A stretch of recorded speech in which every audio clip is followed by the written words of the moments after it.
Classmate थे। और मेरे को ऐसा लगता है कि भगवान ने ये चुना होता है कि आपको किसके थ्रू इस बिजनेस में लेकर आना है।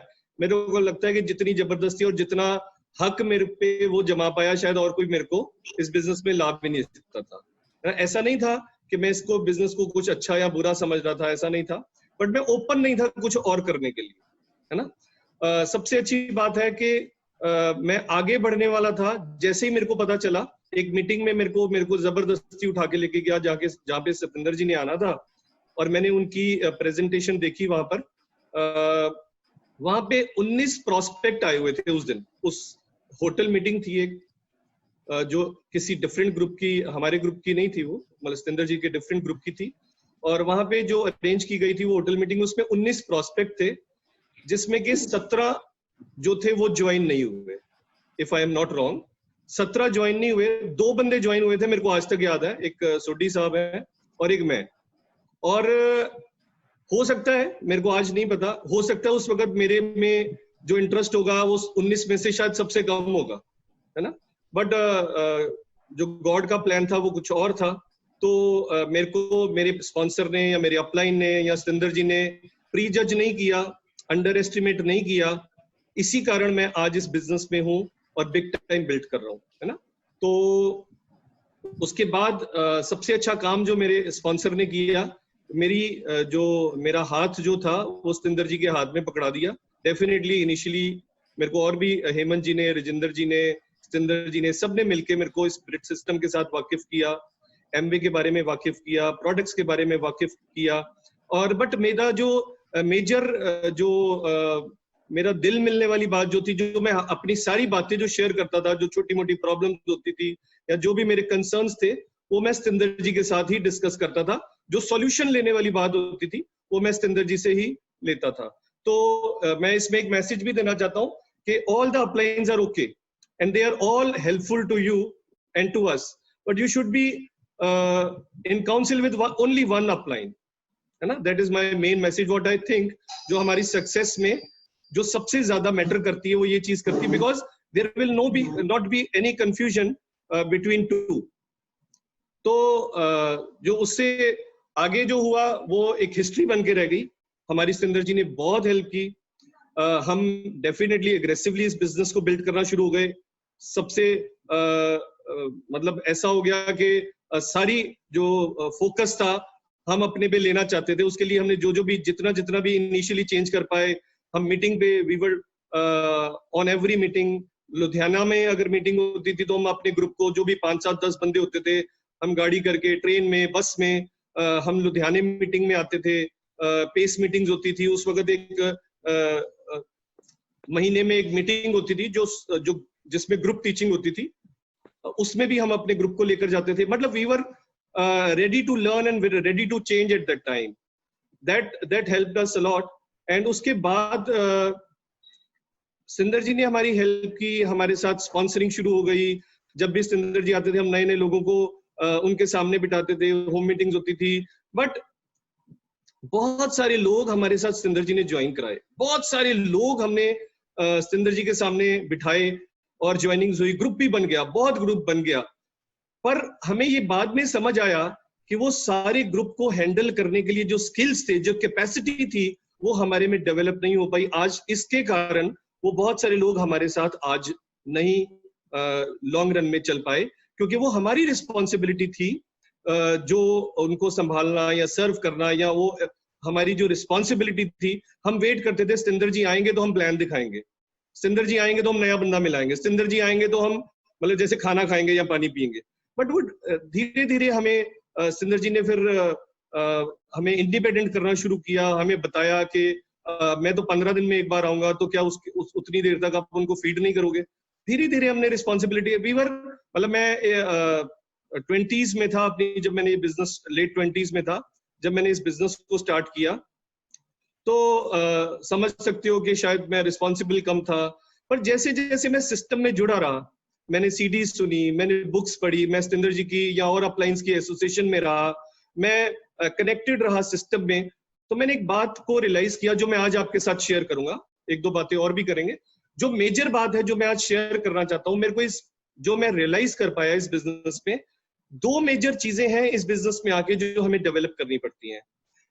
पहला है स्किल सेट डेवलप करने पड़ते हैं। इस बिजनेस में आकर हमें कुछ स्किल्स की जरूरत है, जैसे रिटेलिंग स्किल्स हो गए, प्लान दिखाना हो गया, है ना, प्रेजेंटेशन स्किल्स है, पीपल स्किल है, कम्युनिकेशन स्किल है, लीडरशिप स्किल है, there are lot many things, है ना। उसकी डिटेल में नहीं जाऊंगा।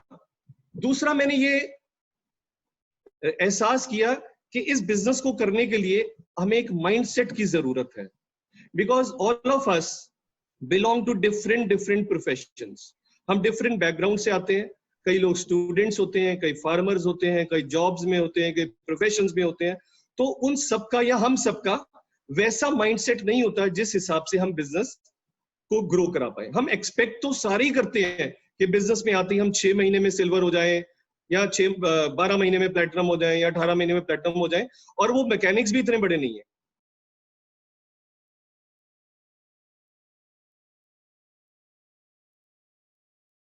मेरे ख्याल सिल्वरशिप जो है वो अचीव की। सिंदर जी ने हमें इतने प्यार से सिखाया, बातों बातों में इतना फेमिलियर किया कि हमें चेंज करने में 1 मिनट भी नहीं लगा। मैं आपको छोटा सा एग्जांपल देता हूँ। मेरे को सिंदर जी ने एक बार पूछा था कि ड्रिंक कर लेता है। मैंने कहा हाँ जी, कभी कभी कर लेता हूँ। मेरे को इन्होंने एक बार कहा कि आज के बाद नहीं करनी, पर वो दिन गया और मैंने उस चीज का नाम भी नहीं लिया। मैं आपको ये ओपनली इसलिए बता रहा हूँ कि पहले सिंदर जी ने मेरे साथ इतना प्यार डाल लिया था, इतना हक मेरे को जमा मेरे पे मतलब मैंने उनको दे दिया था कि वो मेरे को एक वर्ड कहें और उस वर्ड को उनको दोबारा कहने की जरूरत नहीं पड़ी। वो मेरी जिंदगी में से वो चीज खत्म हो गई। तो इसमें एक और भी मैसेज है कि अपनी अपलाइन को इतना हक दे दो कि वो आपके कान खींच सके, तभी आप सुधर सकोगे और तभी आप ग्रो हो सकोगे। ठीक है। दूसरी बात जो इंपॉर्टेंट है, हमने स्किल्स तो सीख लिए, हमने रिटेलिंग करनी भी सीख ली। हम 500-500 पीवी, 1000-1000 पीवी कर भी लेते थे। मैं भी कर लेता था, हमारे ग्रुप में भी लोग करते थे और आज भी करते हैं। That was no big deal. Important चीज जो धीरे धीरे मेरे को समझ में आई, वो ये समझ आई, अनटिल अनलेस मैं इस बिजनेस को डेवलप करने के लिए वो माइंडसेट नहीं डेवलप करूंगा तो मैं बिग टाइम ग्रो नहीं कर सकता। अब माइंडसेट से मतलब क्या है? रिस्पॉन्सिबिलिटी समझना, इन्वेस्टमेंट मेंटेलिटी होना, डिलेड ग्रेटिफिकेशन को अंडरस्टैंड करना, लीड करना लोगों को। बहुत सारे लीडर्स हमारे ग्रुप में आएंगे, बहुत अच्छे अच्छे प्रोफेशन के लोग आएंगे, बहुत ऑलरेडी सक्सेसफुल होंगे। मेरे में ऐसा क्या गुण है जो मैं उनको लीड कर सकूं? तो वो गुण पैदा करना, दैट मीन्स मेरा एक माइंडसेट डेवलप हो जाए जिसमें कि मैं उन लोगों को वो माइंडसेट दे सकूं जिसमें वो एनवायरनमेंट में वो पल सके, वो ग्रैस्प कर सके और वो इजीली कंफर्टेबली ग्रो हो सके, जिससे वो आगे बढ़ पाए। तो उस वक्त फिर मेरे को ये समझ आया कि without this system, without the helping taking help of this books, without listening to the senior level diamonds and above, we can't grow our mindset. हम माइंडसेट उन लोगों से ले सकते हैं, हमारा माइंडसेट घर बैठे तो डेवलप होगा नहीं। माइंडसेट हम उन लोगों से ले सकते हैं जिन्होंने ऑलरेडी अपना चेंज किया है, डेवलप किया है। उनको ऑब्जर्व करके हम ये सीख सकते हैं कि हम इस बिजनेस में बिग टाइम कैसे ग्रो करेंगे, है ना। हमने ये समझ में आई कि हमें रिस्पॉन्सिबिलिटी लेनी पड़ेगी, हमें कहाँ कहाँ इन्वेस्ट करना है। हमें कहना नहीं पड़ता कि हमारी अपलाइन को कि आप अब जैसे टेक्नोलॉजी पैक का जमाना है। मैं एक दिन बात कर रहा था सिंदर जी को, तो मैंने कहा जी मैं लीडरशिप एसओपी करा लूं। वो कहते हाँ करा ले, कोई बात नहीं। मेरे को नहीं उन्होंने कहा कि तू करा ले, मैंने उनसे पूछा।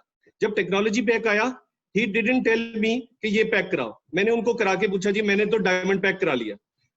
आई थिंक मेरे को लगता है कि सिंदर जी को पता है अगर कोई भी चीज होगी, कोई बुक आएगी, कुछ होगा, तो मेरे को इसको आज कहने की जरूरत नहीं है कि तेरे को ये कराने की जरूरत है, ये मीटिंग होने वाली है, यहाँ पे तेरे को आने की जरूरत है।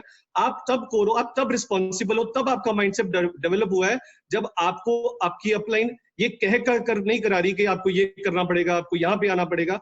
आपको रिस्पॉन्सिबिलिटी लेनी पड़ेगी, ओनरशिप ओन करनी पड़ेगी, आपको ये माइंडसेट डेवलप करना पड़ेगा, तब आप इस बिजनेस में बिग टाइम ग्रो हो सकते हो। आज हमारा बिजनेस जो है, अब देखो टेक्नोलॉजी का जमाना है, जूम के थ्रू मीटिंग्स हो रही हैं। जूम के थ्रू मेरे को लगता है सब फील कर रहे हैं कि हम बेटर कुछ कर पा रहे हैं, और भी मैं अपने स्किल्स डेवलप कर रहा हूँ। आज मेरा मणिपुर में ग्रुप है जिसको मैं जूम के थ्रू डेवलप कर रहा हूँ। मेरा लखनऊ में ग्रुप है, लखनऊ के पास एक गोंडा है। यूपी में बहुत जगह हम डेवलप कर रहे हैं, है ना। अहमदाबाद में डेवलप कर रहे हैं, दिल्ली में, हरियाणा में, पंजाब में डेवलप कर रहे हैं। We are completely in home. 20 March से आज तक हम घर से बाहर नहीं निकले, एमवे ऑफिस भी नहीं गए, कहीं नहीं गए, कुछ भी करने के लिए नहीं गए, बट एक दिन भी हमारा बिजनेस नीचे नहीं आया, रादर हमारा बिजनेस ग्रो हुआ है। बल्कि हमें सिंसियर लीडर्स को पहचानने का मौका मिला है, जो सिंसियर है, जिनको जा जाकर हमें जगाना पड़े वो सिंसियर नहीं है, जो कमिटेड है अपने ड्रीम के लिए, जो कमिटेड है सिस्टम के साथ प्लग्ड इन है, वो कहीं नहीं टूटे, वो कहीं नहीं नीचे आए, उनकी ग्रोथ बढ़ रही है, हो रही है, रेगुलर हो रही है, क्योंकि वो कांस्टेंट अपनी अपलाइंस के साथ अटैच्ड है, सिस्टम के साथ अटैच्ड है।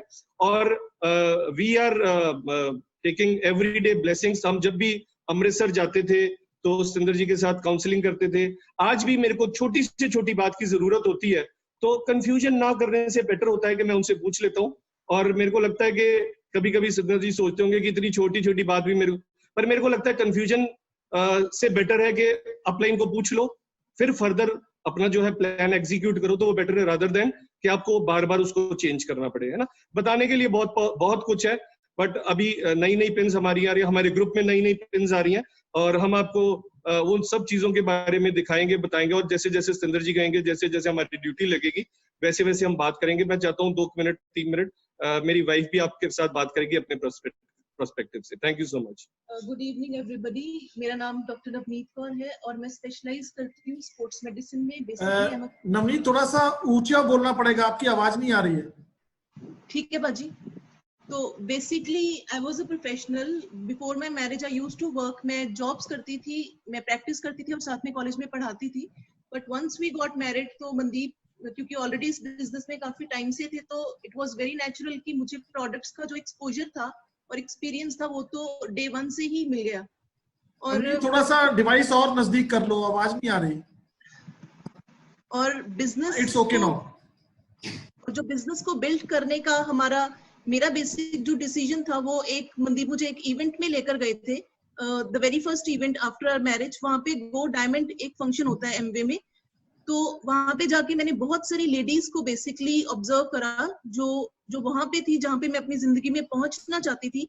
और ये फिर मैं सोचने पे मजबूर हो गई कि where I want to reach if these girls are at that stage, तो क्यों वो ये बिजनेस बिल्ड कर रही है।